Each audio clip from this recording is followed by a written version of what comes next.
2 Raja-Raja pasal 4 ayat 1-7. Minyak seorang janda. Salah seorang dari istri-istri para nabi mengadukan halnya kepada Elisa sambil berseru, "Hambamu, suamiku, sudah mati, dan engkau ini tahu bahwa hambamu itu takut akan Tuhan. Tapi sekarang penagih hutang sudah datang untuk mengambil kedua orang anakku menjadi budaknya." Jawab Elisa kepadanya, "Apakah yang dapat kuperbuat bagimu? Beritahukanlah kepadaku apa-apa yang kau punya di rumah." Berkatalah perempuan itu, "Hambamu ini tidak punya sesuatu apapun di rumah, kecuali sebuah buli-buli berisi minyak." Lalu berkatalah Elisa, "Pergilah, mintalah bejana-bejana dari luar, daripada segala tetanggamu, bejana-bejana kosong, tetapi jangan terlalu sedikit. Kemudian masuklah, tutuplah pintu sesudah engkau dan anak-anakmu masuk. Lalu tuanglah minyak itu ke dalam segala bejana. Mana yang penuh, angkatlah." Pergilah perempuan itu daripadanya. Ditutupnyalah pintu sesudah ia dan anak-anaknya masuk, dan anak-anaknya mendekatkan bejana-bejana kepadanya, sedang ia terus menuang. Ketika bejana-bejana itu sudah penuh, berkatalah perempuan itu kepada anaknya, "Dekatkanlah kepadaku sebuah bejana lagi." Tetapi jawabnya kepada ibunya, "Tidak ada lagi bejana." Lalu berhentilah minyak itu mengalir.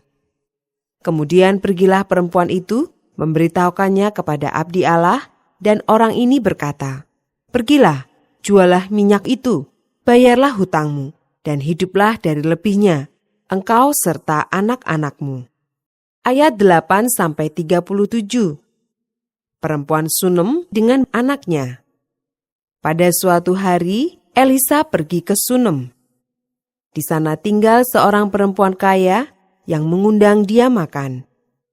Dan seberapa kali ia dalam perjalanan, singgahlah ia ke sana untuk makan. Berkatalah perempuan itu kepada suaminya, "Sesungguhnya aku sudah tahu bahwa orang yang selalu datang kepada kita itu adalah abdi Allah yang kudus.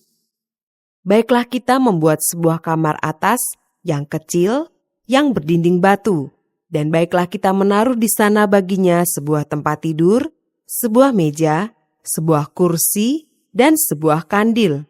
Maka apabila ia datang kepada kita, ia boleh masuk ke sana." Pada suatu hari, datanglah ia ke sana. Lalu masuklah ia ke kamar atas itu dan tidur di situ. Kemudian berkatalah ia kepada Gehasi bujangnya, "Panggillah perempuan Sunem itu." Lalu dipanggilnyalah perempuan itu, dan dia berdiri di depan Gehasi. Elisa telah berkata kepada Gehasi, "Cobalah katakan kepadanya, sesungguhnya engkau telah sangat bersusah-susah seperti ini untuk kami. Apakah yang dapat kuperbuat bagimu? Adakah yang dapat kubicarakan tentang engkau kepada raja atau kepala tentara?" Jawab perempuan itu, "Aku ini tinggal di tengah-tengah kaumku." Kemudian berkatalah Elisa, "Apakah yang dapat kuperbuat baginya?" Jawab Gehasi, ia tidak mempunyai anak dan suaminya sudah tua." Lalu berkatalah Elisa, "Panggillah dia." Dan sesudah dipanggilnya, berdirilah perempuan itu di pintu. Berkatalah Elisa, "Pada waktu seperti ini juga, tahun depan, engkau ini akan menggendong seorang anak laki-laki." Tetapi jawab perempuan itu, "Janganlah tuanku ya abdi Allah, janganlah berdusta kepada hambamu ini." Mengandunglah perempuan itu, lalu melahirkan seorang anak laki-laki pada waktu seperti itu juga, pada tahun berikutnya, seperti yang dikatakan Elisa kepadanya. Setelah anak itu menjadi besar, pada suatu hari keluarlah ia mendapatkan ayahnya di antara penyabit-penyabit gandum. Tiba-tiba menjeritlah ia kepada ayahnya, "Aduh, kepalaku, kepalaku." Lalu kata ayahnya kepada seorang bujang, "Angkatlah dia dan bawa kepada ibunya." Diangkatnyalah dia, dibawanya pulang kepada ibunya. Duduklah dia di pangkuan ibunya sampai tengah hari, tetapi sesudah itu matilah dia. Lalu naiklah perempuan itu, Dibaringkannyalah dia di atas tempat tidur abdi Allah itu. Ditutupnyalah pintu dan pergi, sehingga anak itu saja di dalam kamar. Sesudah itu ia memanggil suaminya serta berkata, "Suruh kepadaku salah seorang bujang dengan membawa seekor keledai betina. Aku mau pergi dengan segera kepada abdi Allah itu dan akan terus pulang." Berkatalah suaminya, "Mengapakah pada hari ini engkau hendak pergi kepadanya? Padahal sekarang bukan bulan baru dan bukan hari Sabat."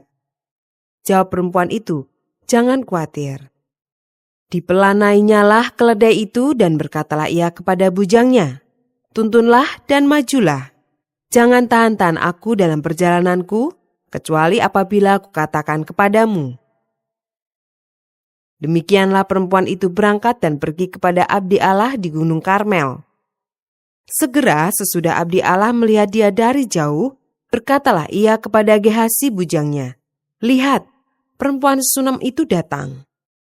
Larilah menyongsongnya dan katakanlah kepadanya, "Selamatkah engkau? Selamatkah suamimu? Selamatkah anak itu?" Jawab perempuan itu, "Selamat." Dan sesudah ia sampai ke gunung itu, dipegangnyalah kaki abdi Allah itu, tetapi Gehasi mendekat hendak mengusir dia.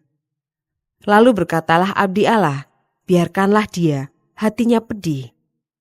Tuhan menyembunyikan hal ini daripadaku, tidak memberitahukannya kepadaku."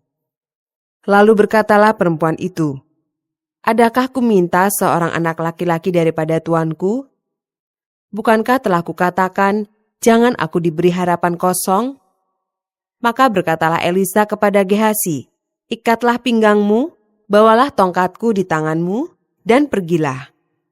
Apabila engkau bertemu dengan seseorang, janganlah beri salam kepadanya, dan apabila seseorang memberi salam kepadamu, janganlah balas dia. Kemudian taruhlah tongkatku ini di atas anak itu." Tetapi berkatalah ibu anak itu, "Demi Tuhan yang hidup dan demi hidupmu sendiri, sesungguhnya aku tidak akan meninggalkan engkau." Lalu bangunlah Elisa dan berjalan mengikuti perempuan itu.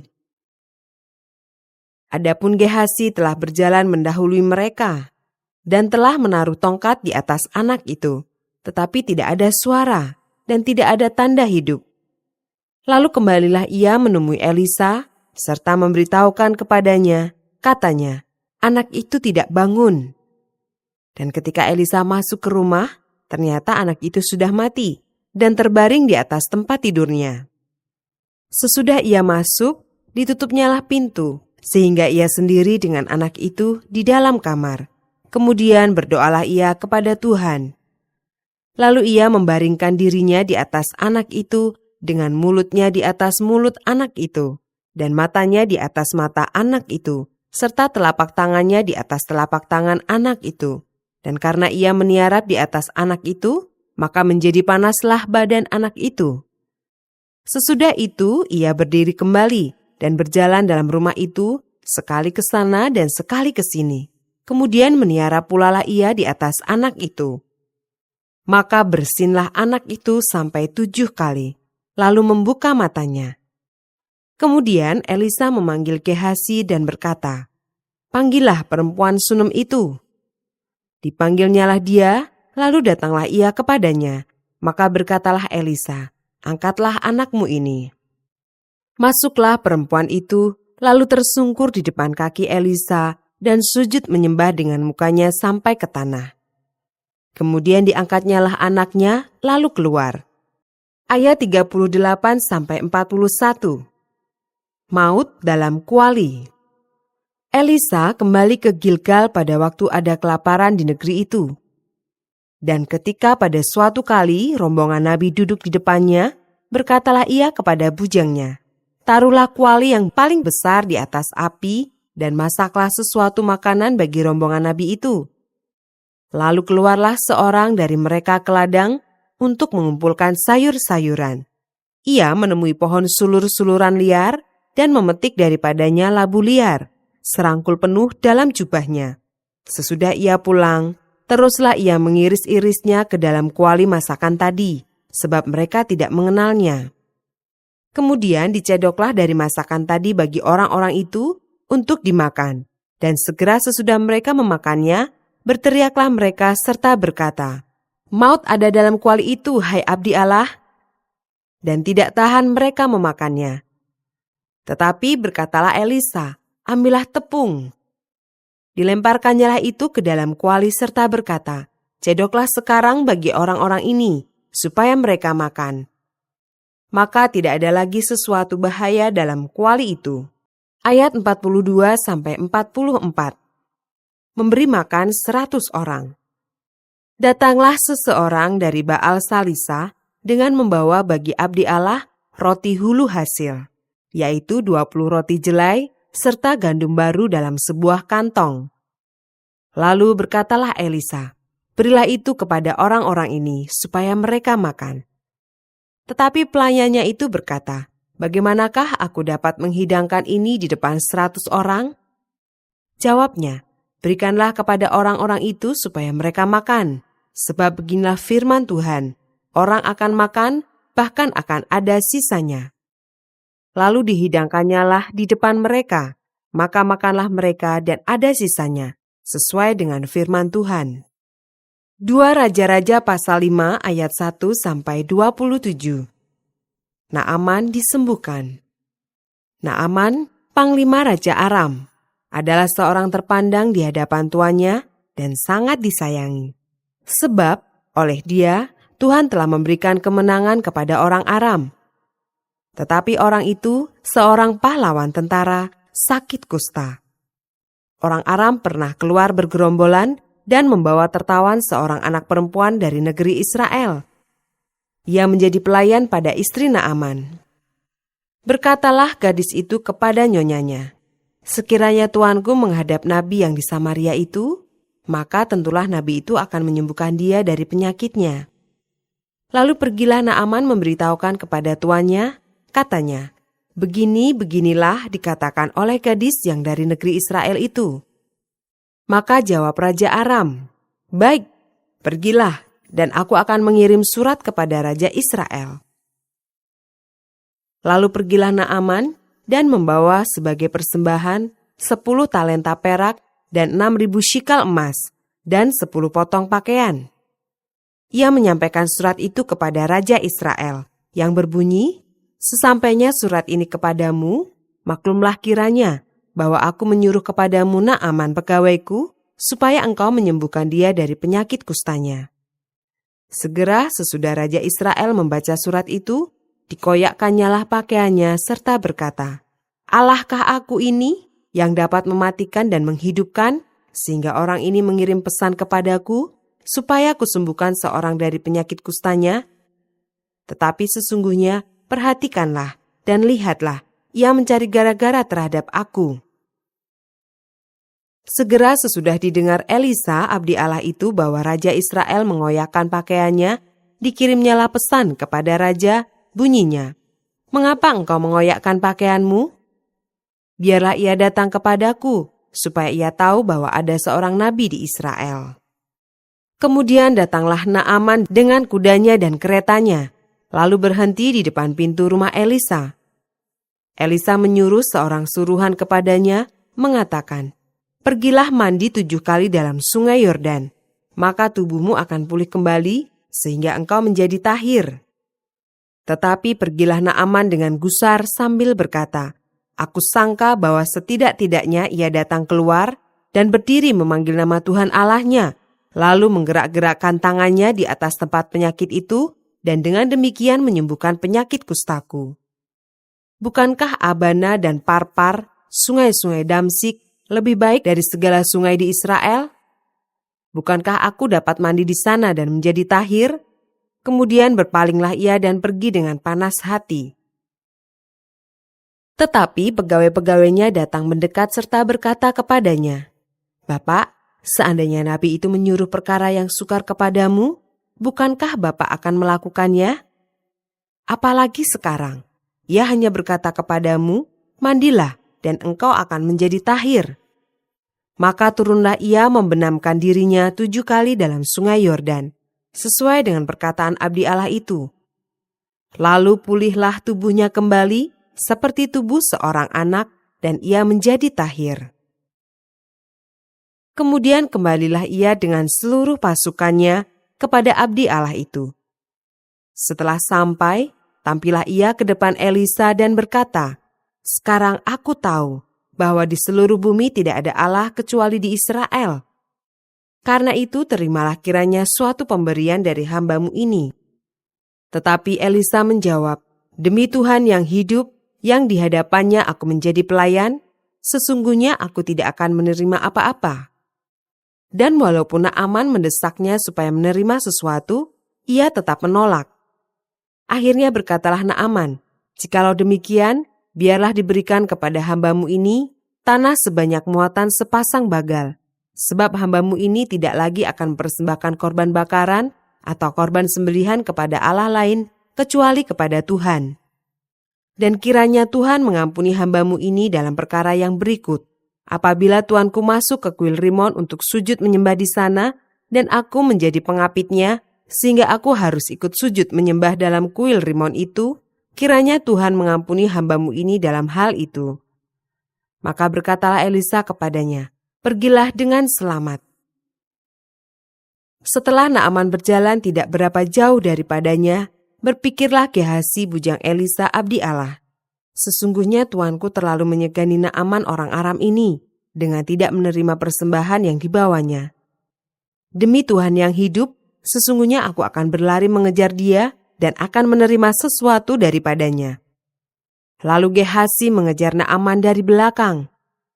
Ketika Naaman melihat ada orang berlari-lari mengejarnya, turunlah ia dengan segera dari atas kereta untuk mendapatkan dia dan berkata, "Selamat." Jawabnya, "Selamat. Tuanku Elisa menyuruh aku mengatakan, baru saja datang kepadaku 2 orang muda dari pegunungan Efraim, dari antara rombongan nabi. Baiklah berikan kepada mereka setalenta perak dan 2 potong pakaian." Naaman berkata, "Silahkan, ambillah 2 talenta. Naaman mendesak dia dan membungkus 2 talenta perak dalam 2 pundi-pundi dan 2 potong pakaian, lalu memberikannya kepada 2 bujangnya. Mereka ini mengangkut semuanya di depan Gehasi. Setelah mereka sampai ke bukit, disambutnyalah dari tangan mereka, disimpannya di rumah, dan disuruhnya kedua orang itu pergi. Maka pergilah mereka.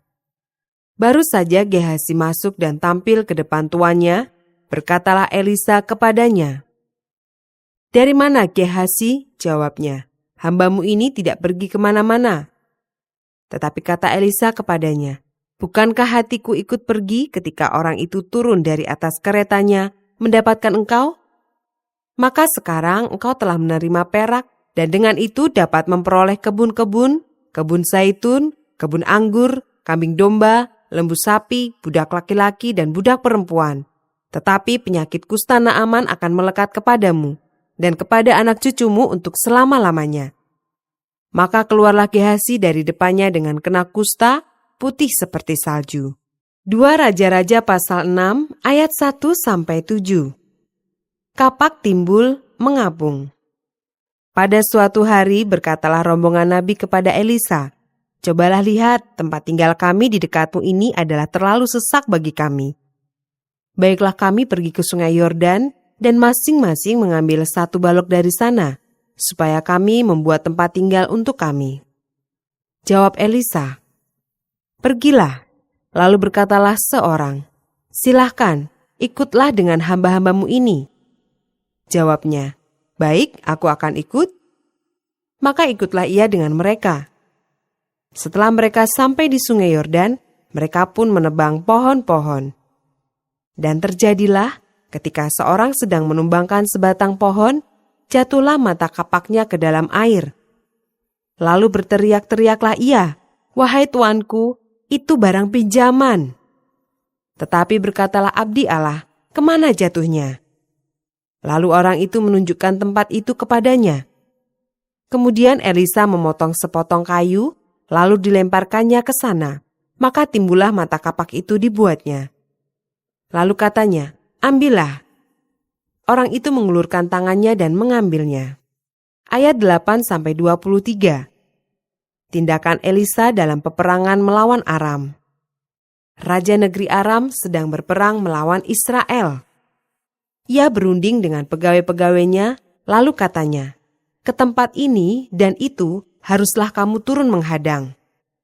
Tetapi abdi Allah menyuruh orang kepada Raja Israel mengatakan, "Awas, jangan lewat dari tempat itu, sebab orang Aram sudah turun menghadang ke sana." Sebab itu Raja Israel menyuruh orang-orang ke tempat yang disebutkan abdi Allah kepadanya. Demikianlah Elisa memperingatkan kepadanya supaya berawas-awas di sana, bukan sekali 2 kali saja. Lalu mengamuklah hati Raja Aram tentang hal itu. Maka dipanggilnyalah pegawai-pegawainya. Katanya kepada mereka, "Tidakkah dapat kamu memberitahukan kepadaku siapa dari kita memihak kepada Raja Israel?" Tetapi berkatalah salah seorang pegawainya, "Tidak, tuanku raja, melainkan Elisa, nabi yang di Israel. Dialah yang memberitahukan kepada Raja Israel tentang perkataan yang diucapkan oleh tuanku di kamar tidurmu." Berkatalah raja, "Pergilah melihat, di mana dia, supaya aku menyuruh orang menangkap dia." Lalu diberitahukanlah kepadanya, "Dia ada di Dotan." Maka dikirimnyalah ke sana kuda serta kereta dan tentara yang besar. Sampailah mereka pada waktu malam, lalu mengepung kota itu. Ketika pelayan abdi Allah bangun pagi-pagi dan pergi keluar, maka tampaklah suatu tentara dengan kuda dan kereta ada di sekeliling kota itu.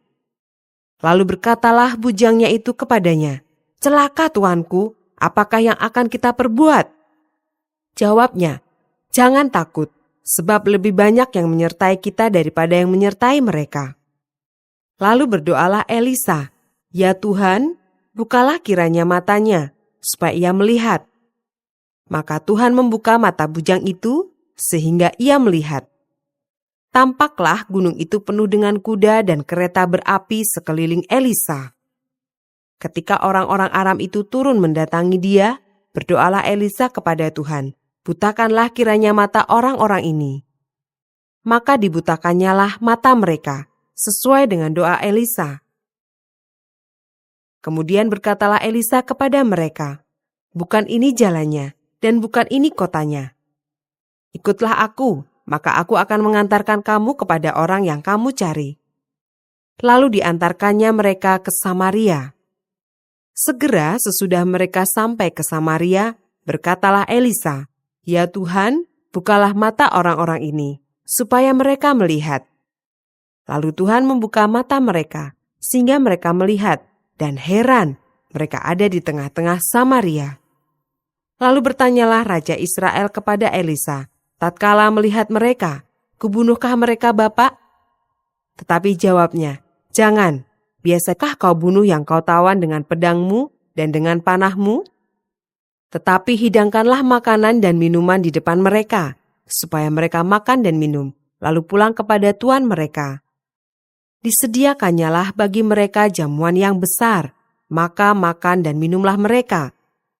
Sesudah itu dibiarkannyalah mereka pulang kepada tuan mereka."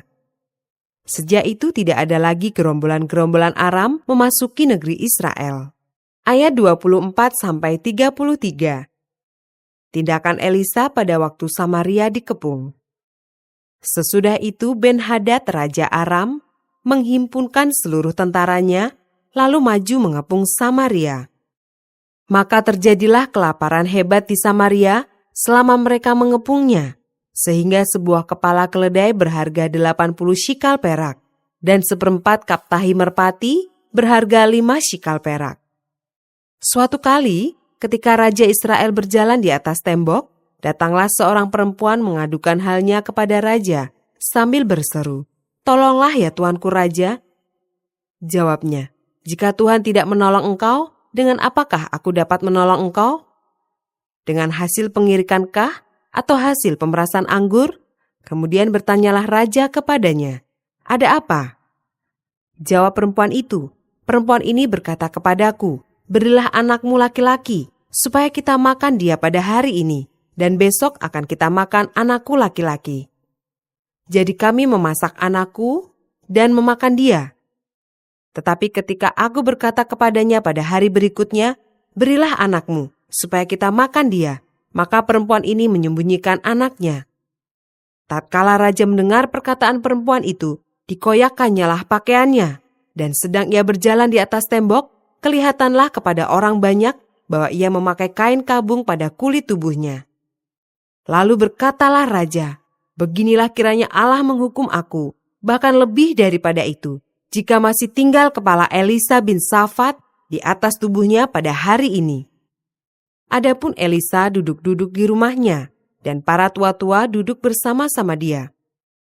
Raja menyuruh seorang berjalan mendahuluinya, tetapi sebelum suruhan itu sampai kepada Elisa, Elisa sudah berkata kepada para tua-tua itu, "Tahukah kamu bahwa si pembunuh itu menyuruh orang untuk memenggal kepalaku? Awas-awaslah apabila suruhan itu datang. Segeralah tutup pintu dan tahanlah dia supaya orang itu jangan masuk. Bukankah sudah kedengaran bunyi langkah tuannya di belakangnya?" Selagi ia berbicara dengan mereka, datanglah raja mendapatkan dia. Berkatalah raja kepadanya, "Sesungguhnya malapetaka ini adalah daripada Tuhan. Mengapakah aku berharap kepada Tuhan lagi?" 2 Raja-Raja pasal 7 ayat 1-20. Lalu berkatalah Elisa, "Dengarlah firman Tuhan. Beginilah firman Tuhan, besok kira-kira waktu ini, sesukat tepung yang terbaik akan berharga sesikal, dan 2 sukat jelai akan berharga sesikal di pintu gerbang Samaria." Tetapi perwira yang menjadi ajudan raja menjawab abdi Allah, katanya, "Sekalipun Tuhan membuat tingkap-tingkap di langit, masakan hal itu mungkin terjadi?" Jawab abdi Allah, "Sesungguhnya engkau akan melihatnya dengan matamu sendiri, tetapi tidak akan makan apa-apa daripadanya." 4 orang yang sakit kusta ada di depan pintu gerbang. Berkatalah yang seorang kepada yang lain, "Mengapakah kita duduk-duduk di sini sampai mati? Jika kita berkata, 'Baiklah kita masuk ke kota,' padahal dalam kota ada kelaparan, kita akan mati di sana. Dan jika kita tinggal di sini, kita akan mati juga. Jadi sekarang, marilah kita menyeberang ke perkemahan tentara Aram. Jika mereka membiarkan kita hidup, kita akan hidup. Dan jika mereka mematikan kita, kita akan mati." Lalu pada waktu senja, bangkitlah mereka masuk ke tempat perkemahan orang Aram. Tetapi ketika mereka sampai ke pinggir tempat perkemahan orang Aram itu, tampaklah tidak ada orang di sana. Sebab Tuhan telah membuat tentara Aram itu mendengar bunyi kereta, bunyi kuda, bunyi tentara yang besar, sehingga berkatalah yang seorang kepada yang lain, "Sesungguhnya Raja Israel telah mengupah raja-raja orang Het dan raja-raja orang Misraim melawan kita, supaya mereka menyerang kita." Karena itu bangkitlah mereka melarikan diri pada waktu senja dengan meninggalkan kemah dan kuda dan keledai mereka, serta tempat perkemahan itu dengan begitu saja. Mereka melarikan diri menyelamatkan nyawanya. Ketika orang-orang yang sakit kusta itu sampai ke pinggir tempat perkemahan, masuklah mereka ke dalam sebuah kemah, lalu makan dan minum. Sesudah itu mereka mengangkut dari sana emas dan perak dan pakaian, kemudian pergilah mereka menyembunyikannya. Lalu datanglah mereka kembali, masuk ke dalam kemah yang lain, dan mengangkut juga barang-barang dari sana. Kemudian pergilah mereka menyembunyikannya. Lalu berkatalah yang seorang kepada yang lain, "Tidak patut yang kita lakukan ini. Hari ini adalah hari kabar baik, tetapi kita ini tinggal diam saja. Apabila kita menanti sampai terang pagi, maka hukuman akan menimpa kita. Jadi sekarang, marilah kita pergi menghadap untuk memberitahukan hal itu ke istana raja." Mereka pergi lalu berseru kepada penunggu pintu gerbang kota dan menceritakan kepada orang-orang itu, katanya, "Kami sudah masuk ke tempat perkemahan orang Aram, dan ternyata tidak ada orang di sana, dan tidak ada suara manusia kedengaran. Hanya ada kuda dan keledai tertambat, dan kemah-kemah ditinggalkan dengan begitu saja." Para penunggu pintu gerbang menyerukan dan memberitahukan hal itu ke istana raja. Sekalipun masih malam, raja bangun juga, lalu berkata kepada para pegawainya, "Baiklah kuterangkan kepadamu apa maksud orang Aram itu terhadap kita. Mereka tahu bahwa kita ini menderita kelaparan, sebab itu mereka keluar dari tempat perkemahan untuk menyembunyikan diri di padang, sambil berpikir apabila orang Israel keluar dari dalam kota, kita akan menangkap mereka hidup-hidup, kemudian kita masuk ke dalam kota." Lalu salah seorang pegawainya menjawab, "Baiklah, kita ambil 5 ekor dari kuda yang masih tinggal di dalam kota ini." Tentulah keadaannya seperti seluruh khalayak ramai Israel yang sudah habis mati itu. Biarlah kita suruh saja orang pergi, supaya kita lihat. Sesudah itu mereka mengambil 2 kereta kuda. Kemudian raja menyuruh mereka menyusul tentara Aram sambil berkata, "Pergilah melihatnya." Lalu pergilah mereka menyusul orang-orang itu sampai ke sungai Yordan. Dan tampaklah seluruh jalan itu penuh dengan pakaian dan perkakas yang dilemparkan oleh orang Aram pada waktu mereka lari terburu-buru. Kemudian pulanglah suruhan-suruhan itu dan menceritakan hal itu kepada raja. Maka keluarlah penduduk kota itu menjarah tempat perkemahan orang Aram. Karena itu sesukat tepung yang terbaik berharga sesikal dan 2 sukat jelai berharga sesikal sesuai dengan firman Tuhan. Adapun raja telah menempatkan perwira yang menjadi ajudannya itu mengawasi pintu gerbang, tetapi rakyat menginjak-injak dia di pintu gerbang. Lalu ia mati sesuai dengan perkataan abdi Allah yang mengatakannya pada waktu raja datang mendapatkan dia. Dan terjadi juga seperti yang dikatakan abdi Allah itu kepada raja. 2 sukat jelai akan berharga sesikal, dan sesukat tepung yang terbaik akan berharga sesikal. Besok kira-kira waktu ini di pintu gerbang Samaria. Pada waktu itu si perwira menjawab abdi Allah itu, "Sekalipun Tuhan membuat tingkap-tingkap di langit, masakan hal itu mungkin terjadi?" Tetapi Elisa berkata, "Sesungguhnya engkau akan melihatnya dengan matamu sendiri, tetapi tidak akan makan apa-apa daripadanya." Demikianlah terjadi kepada orang itu. Rakyat menginjak-injak dia di pintu gerbang, lalu matilah ia.